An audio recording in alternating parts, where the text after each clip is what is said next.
नागपुर में पत्रकार वार्ता के दौरान कांग्रेस नेता विजय वडेट्टीवार ने सत्ताधारी दल पर गंभीर आरोप लगाए।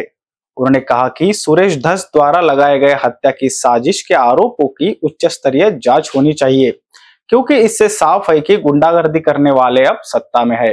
उन्होंने प्रेक्षकों को भेजी गई नोटिस पर कहा कि यह अभिव्यक्ति की स्वतंत्रता का हनन है और देश में अब तानाशाही हावी हो रही है। टोल दरों में बढ़ोतरी पर उन्होंने कहा कि सरकार आम जनता की लूट कर रही है, जिससे गरीब और परेशान होगा। नाही, अभिव्यक्ती स्वातंत्र्याचा गडचपी नाही, खड्डा खोदून त्याला पुरवणं आहे, हा कळस आहे। अरे कोण कुठे जावं, कोण काय ऐकावं, ह्याला काही बंधन आहेत काय?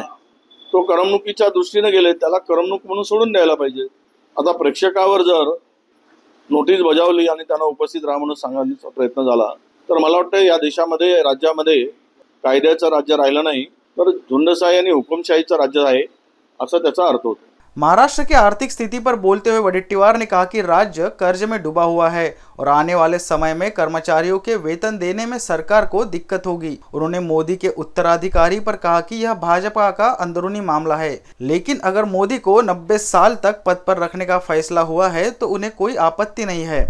परंतु आर्थिक स्थिती आत्ताची जी आहे राज्याची, राज्य कर्जबाजारी झालेला आहे, कर्जाच्या खाईत राज्याला लोटलेला आहे आणि एकूणच ही अत्यंत गंभीर परिस्थिती आहे की जो सेवा आपण म्हणतो ते संपूर्ण बंद करण्याचा निर्णय सरकारच्या माध्यमातून सुरू झालेला आहे। त्यामध्ये स्कॉलरशिप 50% आणली, अनेक योजनांना बंद करण्याचा निर्णय झालेला आहे।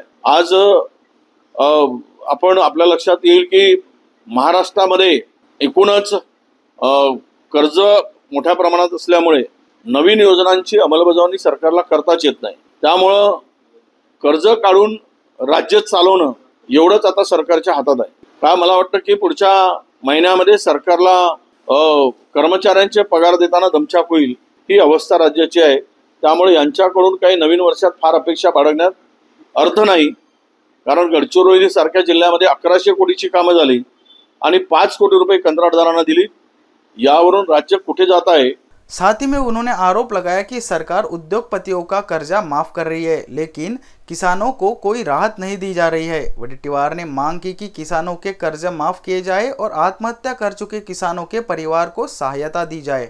नवीन आर्थिक वर्षामध्ये तुम्ही दिलेली शेतकऱ्यांना वचनं ती पूर्ण करा।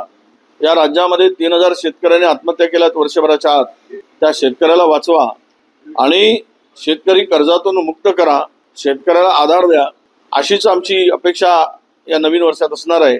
NBCN न्यूज के लिए अभिषेक पानसी की रिपोर्ट।